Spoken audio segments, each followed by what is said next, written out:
Hello, कैसे हो आप? तो हम कर रहे हैं 6.5, उसका हम 14 सम करने लगे हैं। तो देखिए 14 सम राजे, 14 और 15 बहुत बहुत बहुत इम्पोर्टेंट है।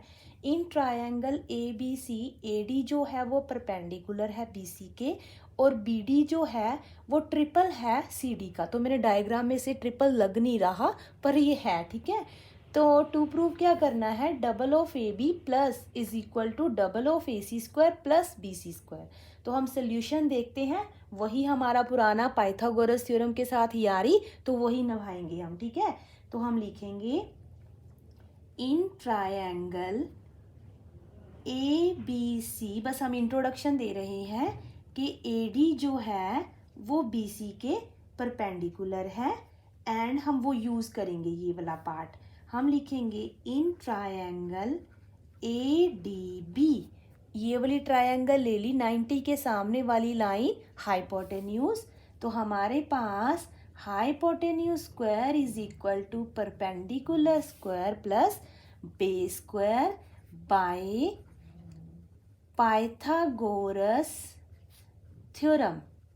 हम लिखेंगे hypotenuse is A B square is equal to A D square plus B D square.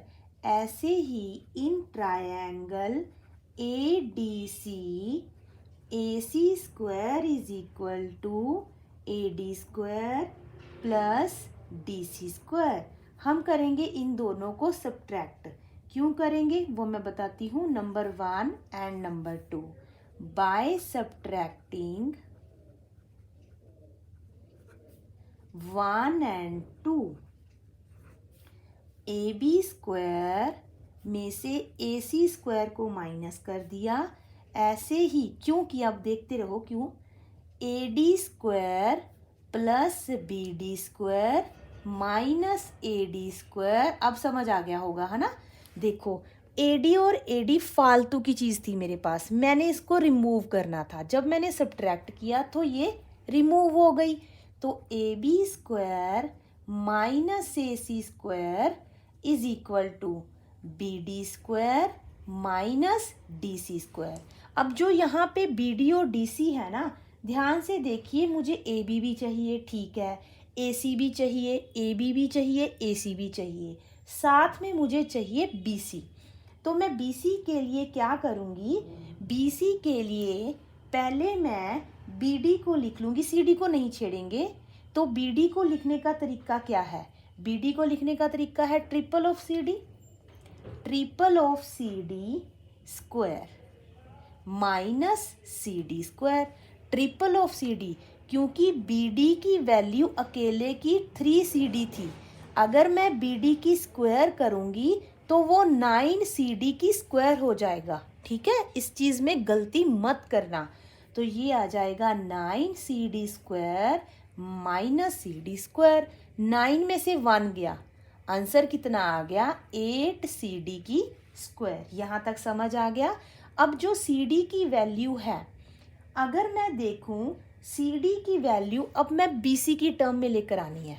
अगर बी सी की टर्म में लेकर आनी है तो यहाँ पे मैं बी सी को लिख सकती हूँ, बी सी को कैसे लिख सकती हूँ, D C plus B D. D C तो मैंने छेड़ा नहीं, बी डी की वैल्यू दे रखी है ट्रिपल ऑफ सी डी। तो ये बन गया टोटल 4 ऑफ सी डी, मतलब बी सी बन गया 4 ऑफ सी डी। अगर मैं सी डी की वैल्यू निकालूं तो 4 आ गया डिनोमिनेटर में, 1/4 ऑफ बी सी। ध्यान से देखिए इसको बच्चा, पूरे बी सी को कैसे लिख सकती हूँ, C D plus B D. C D को तो एज इट इज़ रख लिया, बी डी की वैल्यू थी 3 सी डी, 3 + 1 4 सी डी।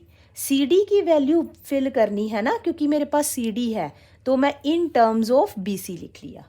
अब 8 को तो ऐसे ही रख लिया, सी डी की वैल्यू कितनी है, सी डी की वैल्यू है 1/4 ऑफ बी सी, पर मैंने स्क्वायर नहीं किया, वहाँ पे स्क्वायर नहीं किया, वो अलग से करना है तो कर लो। ये बन जाएगा 16 ऑफ बी सी स्क्वायर, फिर फिल कर दो, पर मैं अभी यहाँ करके दिखा देती हूँ। 8 × BC square over 16, 8 2s are 16, तो ये बन गया BC स्क्वायर ओवर 2 किसके इक्वल था AB square minus AG square. यहाँ तक था ना। तो अब 2 को इधर ले गए 2AB square minus AC square is equal to BC square. Double of AB square minus double of AC square is equal to BC square. Double of AB square minus को इधर ट्रांसपोज किया double of AC square plus BC square. Hence proved. Bye.